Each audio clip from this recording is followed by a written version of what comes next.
He was once one of Edgar Lungu's closest legal allies. Today, some Zambians are asking, did Makebi Zulu use Lungu's downfall to rise politically? As PF faces division, this question is shaking the party's base. Was this loyalty or ambition in disguise? Is Makebi Zulu, one of PF's most powerful voices, being accused of turning on former President Edgar Lungu? In this in-depth exposé by InspirAfrica official, we explore the political history between Zulu and Lungu, recent accusations of betrayal from PF insiders, Zambians reacting to Makebi's growing public profile. Was this a silent rise or strategic backstabbing? Watch till the end to understand the growing split inside PF and how it could reshape Zambia's 2026 elections. Expanded analysis: the political history between Makebi Zulu and Edgar Lungu, accusations of betrayal and Zambian reactions. Introduction: the relationship between Makebi Zulu, a prominent Zambian lawyer and former member of parliament (MP), and Edgar Lungu, Zambia's 6th president 2015 to 2021, is a critical lens through which to understand Zambia's recent political turbulence. Following Lungu's death on June 5, 2025, in Pretoria, South Africa, Zulu's role as the Lungu family spokesperson during the ensuing funeral controversy thrust him into the national spotlight. This role amplified existing tensions within the Patriotic Front (PF), sparked accusations of betrayal from party insiders, and elicited polarized public reactions. The questions posed, covering their political history, recent accusations, public sentiments, and whether Zulu's rise was silent or strategic, require a detailed examination of Zambia's political landscape, PF dynamics, and Zulu's evolving role. This expanded analysis addresses each question comprehensively, drawing on historical context, recent developments, and critical perspectives to provide a nuanced understanding. The political history between Zulu and Lungu, early political alignment, and PF membership. Makebi Zulu's political journey with Edgar Lungu began within the Patriotic Front, a party founded in 2001 by Michael Sata, known for its populist rhetoric and focus on Zambian sovereignty. Lungu,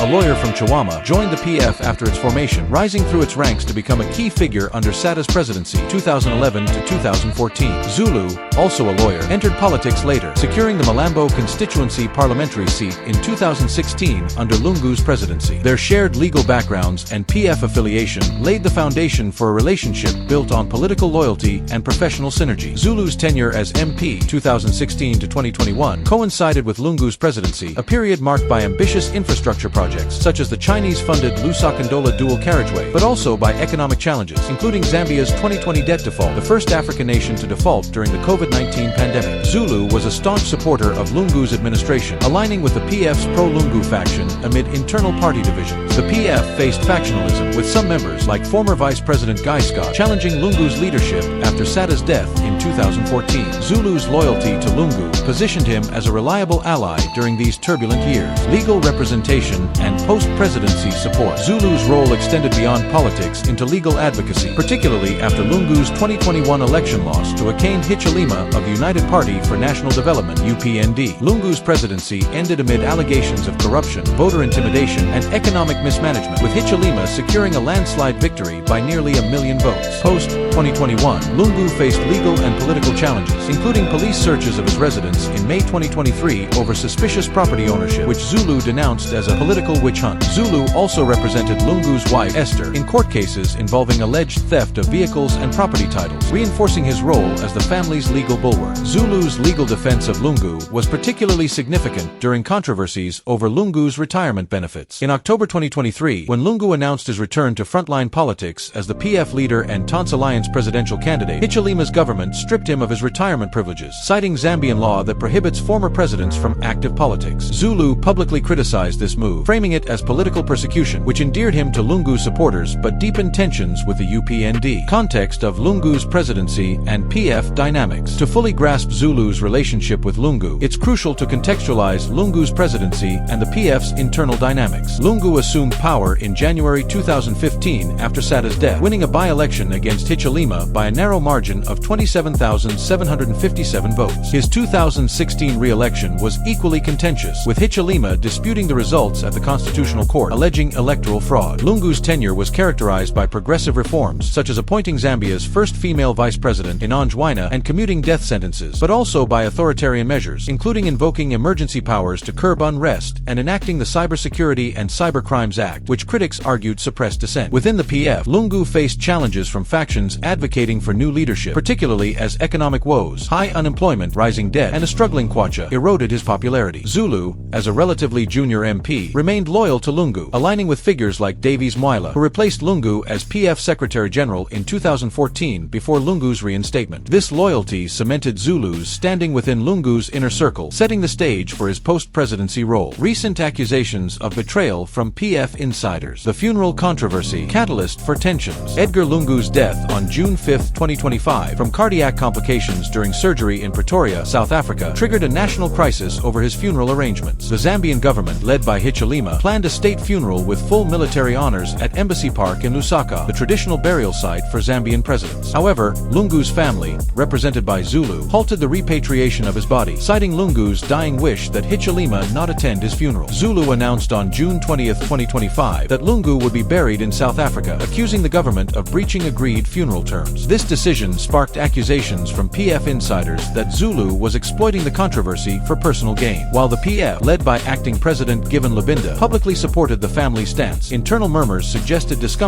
with Zulu's prominence. Some insiders alleged that Zulu was using the funeral to elevate his political profile, potentially positioning himself as a PF leader ahead of the 2026 elections. The PF's leadership vacuum, exacerbated by Lungu's ineligibility to run again, ruled by the Constitutional Court in December 2024, fueled these suspicions. Ethical concerns and Caleb Zulu's case. Accusations of betrayal were compounded by ethical concerns surrounding Zulu's brother, Caleb Zulu, implicated in the unresolved murder of Guntula Mulia, former Director General of the Independent Broadcasting Authority. This case raised questions about Makebi Zulu's credibility as the family spokesperson, with critics arguing that his association with a controversial figure undermined his moral authority. PF insiders whispered that Zulu's handling of the funeral controversy was tainted by self-interest, as the publicity could overshadow the party's collective mourning efforts and weaken its unity. Nature of the accusations. The betrayal accusations centered on three main points. Politicization of the funeral. Critics argued that Zulu's outspoken criticism of the government, including his statement that it would be a mockery for Hichilema's administration to preside over Lungu's burial, turned a solemn occasion into a political spectacle. This was seen as prioritizing personal visibility over party cohesion. Leadership ambitions. Some PF members speculated that Zulu was leveraging the controversy to position himself as a potential successor to Lungu, exploiting the party's lack of a clear presidential candidate post-2024 ruling. Family manipulation. Social media comments, particularly on platforms like the Zambian Observer, accused Zulu of manipulating the Lungu family for financial or political gain, with some alleging he was chewing their resources. However, these accusations lack direct evidence, such as documented statements from Zulu declaring leadership ambitions or explicit acts of disloyalty to Lungu. The PF's internal factionalism, a recurring issue since Sada's death, likely amplified these suspicions, as competing factions vied for influence in the post-Lungu era. Zambians reacting to Makebi Zulu's growing public profile. Polarized public sentiment. Zulu's role as the Lungu family spokesperson during the funeral controversy significantly raised his public profile, eliciting sharply divided reactions from Zambians. PF supporters viewed him as a courageous defender of Lungu's legacy, applauding his defiance of the UPND government. Social media posts on platforms like X praised Zulu for upholding the family's wishes, with some calling him a true patriot for challenging Hichilema's authority. These supporters saw his legal advocacy and public statements as a continuation of his loyalty to Lungu, particularly given the history of animosity between Lungu and Hichilema. Conversely, UPND supporters and neutral observers criticized Zulu for inflaming tensions and politicizing a moment of national mourning. Comments on the Zambian Observer labeled him as crazy and accused him of intensifying ethnic divisions, particularly by framing the funeral dispute as a Bemba, Lungu's ethnic group, versus Tonga, Hichilema's ethnic group conflict. Some called for his neutralization to prevent further division, reflecting the intensity of public frustration. Constitutional lawyer John Sangwa argued that the lack of legal clarity on funeral arrangements for former presidents exacerbated the chaos, indirectly critiquing Zulu's confrontational approach. Media amplification and civil society response. The media played a significant role in amplifying Zulu's profile. Outlets like the BBC, the New York Times, and the Zambian Observer covered his statements extensively, framing him as a central figure in the funeral saga. This coverage elevated Zulu from a relatively low-profile former MP to a national figure, intensifying both support and criticism. Civil society groups, such as the Council of Churches in Zambia, expressed concern that the standoff was hurting the dignity of our country, with leader Emmanuel Chikoya urging dialogue to resolve the dispute. These groups viewed Zulu's rhetoric as contributing to national division, though they stopped short of directly accusing him of betrayal. Ethnic and political dimensions. Zambia's political landscape is often shaped by ethnic and regional dynamics, and the funeral controversy reignited these tensions. Lungu, from the Bemba-speaking eastern and northern regions, had strong support in these areas, while Hichilema, from the Tonga-speaking south, faced accusations of marginalizing non-Tonga groups. Zulu's Bemba heritage and his vocal criticism of Hichilema fueled perceptions among some UPND supporters that he was exploiting ethnic divisions for political gain. However, Zulu's defenders argued that his focus was on honoring Lungu's wishes, not stoking ethnic strife, and that the government's insistence on controlling the funeral was equally divisive. Was this a silent rise or strategic backstabbing? Silent rise, a case for organic prominence. The silent rise argument posits that Zulu's prominence emerged naturally from his long-standing loyalty to Lungu and his legal expertise. As a trusted lawyer who represented Lungu and his family in high-stakes cases, Zulu was a logical choice to serve as spokesperson during the funeral controversy. His visibility increased as a byproduct of the dispute's national significance, not as a deliberate attempt to seize power. Supporters point to his consistent defense of Lungu against property seizures, corruption allegations, and retirement benefit disputes as evidence of loyalty rather than opportunism. Zulu's role in halting the repatriation of Lungu's body and arranging a private burial in South Africa was framed as fulfilling Lungu's dying wish that Hichilema not attend. This aligns with Lungu's documented distrust of Hichilema, who Lungu accused of harassment and restricting his movements post-2021. The silent rise narrative suggests that Zulu's actions were driven by duty to the family, not personal ambition, and that his prominence was an unintended consequence of the high-profile nature of the dispute. Strategic backstabbing, a case for political maneuver. The strategic backstabbing narrative argues that Zulu exploited the funeral controversy to enhance his political standing, potentially at the expense of PF. Critics within the PF suggested that his outspoken criticism of the government and his central role in the funeral saga were calculated to position him as a leading figure in the party's post-Lungu era. The PF's leadership crisis following Lungu's ineligibility in the 2026 elections created an opportunity for ambitious figures like Zulu to fill the vacuum. Social media comments on the Zambian Observer accused Zulu of manipulating the Lungu family for financial or political gain, with some alleging he was delaying the burial to prolong his relevance. The ethical concerns surrounding his brother's murder case further fueled suspicions, as critics argued that Zulu's prominence was tainted by personal controversy. However, these claims lack concrete evidence, such as public statements from Zulu declaring leadership ambitions or explicit acts of disloyalty to Lungu's legacy. Balancing the narratives, the truth likely lies in a combination of both perspectives. Zulu's prominence was partly organic, stemming from his established role as Lungu's lawyer and ally. However, his handling of the funeral controversy, marked by provocative statements and a refusal to compromise with the government, suggests a degree of strategic positioning. The PF's internal divisions and the absence of a clear leader amplified perceptions of opportunism, but without definitive evidence of betrayal, the backstabbing narrative remains speculative. Did Makebi Zulu betray Edgar Lungu? Evaluating the betrayal narrative, the accusation of betrayal hinges on whether Zulu's actions during the funeral controversy undermine Lungu's legacy or serve personal interests over the family's wishes. Betrayal implies a deliberate act of disloyalty, such as using Lungu's death for political gain or disregarding his instructions. The evidence suggests a more nuanced picture. Zulu's role as spokesperson was consistent with his history of loyalty to Lungu. His statements, such as calling it a mockery for Hichilema's administration to preside over the funeral, aligned with Lungu's reported wish to exclude Hichilema. The family's decision to bury Lungu in South Africa, announced by Zulu on June 20th, 2025, was framed as honoring Lungu's instructions, not defining. However, the manner in which Zulu handled the dispute, publicly criticizing the government and delaying repatriation twice, drew accusations of politicization, which some PF insiders saw as overshadowing the party's mourning. Counter-arguments, loyalty over betrayal. Zulu's defenders argued that his actions were driven by loyalty to Lungu and his family, not self-interest. The Lungu-Hichilema rivalry, marked by years of arrests, harassment allegations, and political vendettas, justified the family's distrust of the government. Zulu's claim that earlier medical treatment could have saved Lungu's life, potentially delayed by government restrictions, added emotional weight to the family's stance. His legal advocacy, defending Lungu against corruption charges to representing the family in court, underscores a pattern of fidelity rather than betrayal. Lack of definitive evidence.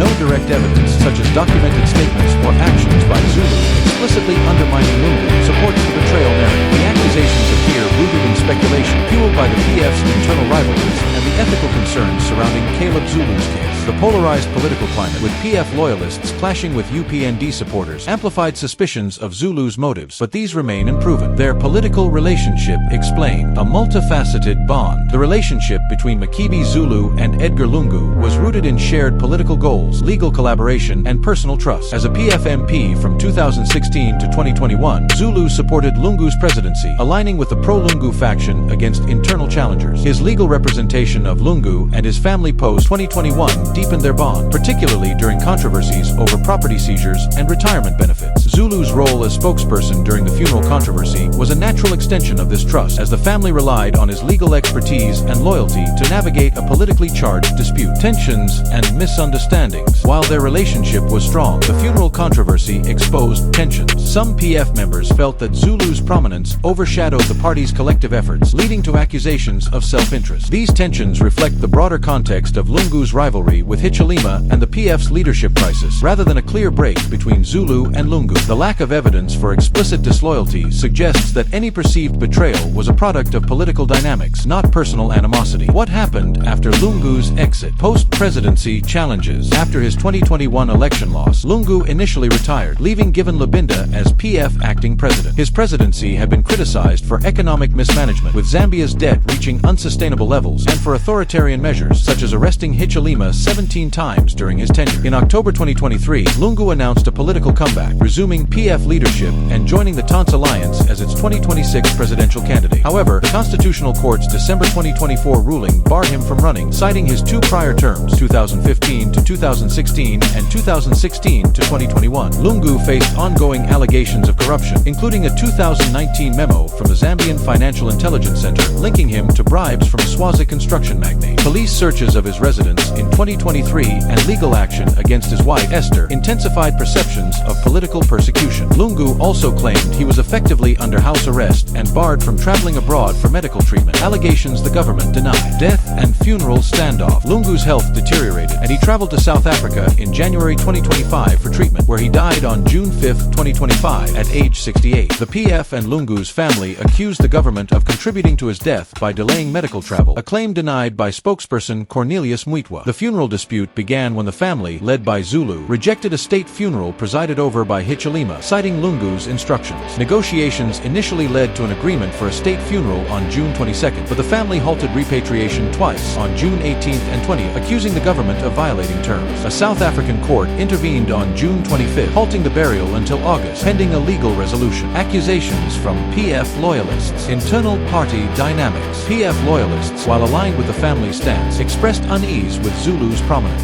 Some accused him of using the funeral to advance his own agenda, potentially undermining Lubinda's leadership. The PF's history of factionalism, evident during the 2014 leadership contest after Sata's death, resurfaced, with Zulu's visibility seen as a challenge to party unity. The lack of a clear presidential candidate post-Lungu amplified these tensions. Ethical concerns. The Caleb Zulu murder case was a significant factor in the accusation. Critics argued that Makebi Zulu's association with his brother's legal troubles compromised his credibility, suggesting that his role as spokesperson was driven by personal gain rather than loyalty. These concerns, while not directly linked to Lungu, fueled perceptions of opportunism within the PF. Makebi Zulu's rise in the party. From MP to national figure, Zulu's rise began with his 2016 election as Malambo MP, followed by his legal defense of Lungu post-2021. His role as spokesperson during the funeral controversy marked a significant escalation, transforming him from a regional politician to a national figure. His media appearances and confrontational rhetoric against the government amplified his visibility, positioning him as a key player in the PF's post-Lungu strategy. Strategic or circumstantial. Critics view Zulu's rise as strategic, citing his high-profile role and the PF's leadership backing. Supporters argue it was circumstantial, driven by his loyalty and legal expertise. The absence of evidence for explicit leadership ambitions leans toward the latter, but his provocative statements suggest an awareness of the political capital gained for the controversy. Reactions from public and opponents. Public sentiment. Zambians were deeply divided. PF supporters lauded Zulu's defense of Lungu's wishes, seeing him as a protector of the former president's dignity. UPND supporters and critics accused him of gaslighting the government and stoking ethnic tensions. Social media reflected this polarization, with some praising his courage and others condemning his Kaponya mentality. Opponents' perspectives. The UPND government maintained that it sought to honor Lungu with a state funeral, denying accusations of bad faith. Cornelius Mwitwa accused the PF of using Lungu's death for political gain, indirectly implicating Zulu. Civil society leaders like Emmanuel Chikoya called for unity, criticizing the standoff as undignified. Final verdict: betrayal or politics? Weighing the evidence. The betrayal narrative lacks definitive evidence. Zulu's actions aligned with Lungu's reported wishes, and his history of loyalty through legal defense and political support suggests fidelity rather than disloyalty. However, his confrontational approach and the ethical concerns surrounding his brother fueled suspicions of opportunism. The PF's internal divisions and the Lungu-Hichilema rivalry amplified these accusations, but they remain speculative. Conclusion: politics, not betrayal. Zulu's role reflects the complexities of Zambian politics, where personal loyalty, party dynamics, and ethnic tensions intersect. His prominence was likely a mix of duty and strategic position, but the evidence does not support a clear betrayal of Lungu. The funeral controversy was a product of Zambia's polarized political climate, not a deliberate act of backstabbing. Moving forward, dialogue and reconciliation, as urged by civil society, are essential to heal the divisions exposed by this saga.